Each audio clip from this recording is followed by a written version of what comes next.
This is Ryan Elliott for Boxing Social in association with Bedford. I'm here with Tasha Jonas. Tasha, just seen Liam Smith stop Anthony Fowler in 8 rounds. Incredible fight. Can I just get your reaction to it?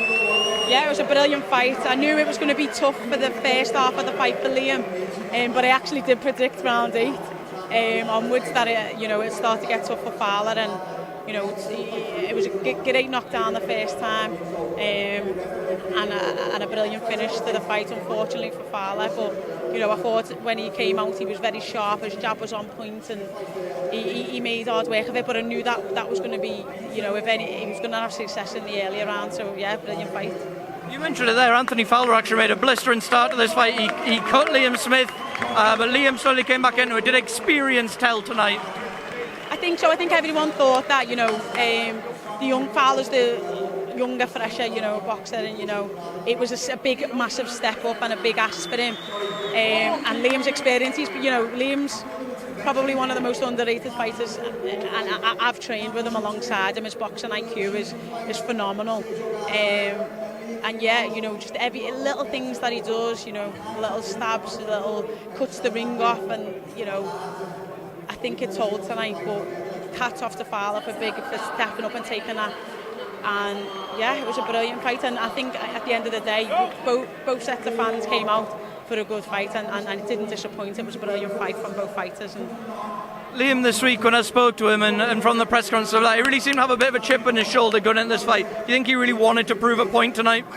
Yeah, I think, if you're Liam, you've been in with Canelo, you've been in with Munguia, you've been in with all these, world-class level fighters, and they're the only ones who've beat you. So to kind of, I think he felt a little bit disrespected to be asked to fight Fowler, and then for some fans to be thinking, he was past it because of his last performance. But he's proved in there tonight what level he is, and yeah, he'll go on and he'll challenge for another world title, I'm sure.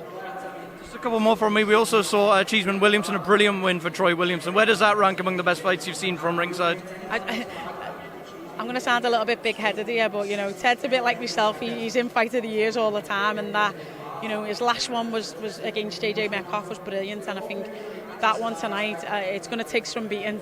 For me, that's the best fight I've seen so far this year. And it was just, you could see something was coming, but you didn't know who from, and that was the exciting side. Cheeseman got his shot off, Troy was getting his shot off, and it was fascinating, and it was brilliant. Again, I think the fans in Liverpool have won here tonight. And final one, we saw a new world champion tonight. Jamie Mitchell took Shannon Courtenay's WBA bantamweight title. I'm sure you caught the fight. Shannon said in a post-fight that she couldn't understand how she didn't win. Did you, like a lot of people ringside, have Jamie Mitchell the clear winner? Yeah, I thought the American was coming out. She was blocking a lot of shots. She was sharp. She was catching Shannon. Shannon, I didn't feel was her usual self. She normally lets combinations go and so on, but she didn't seem to do that enough for me. And she was getting, I don't want to say bullied, but she was getting pressured a lot. And I think sometimes when you're, a maturer fighting against a younger fighter, you've got that. We talk about women's strength and about man's strength, and I think that's what she did. She imposed her physical strength and that on her. Tasha Jonas, thank you very much for being a Boxing Social. Have a good night. Appreciate your time.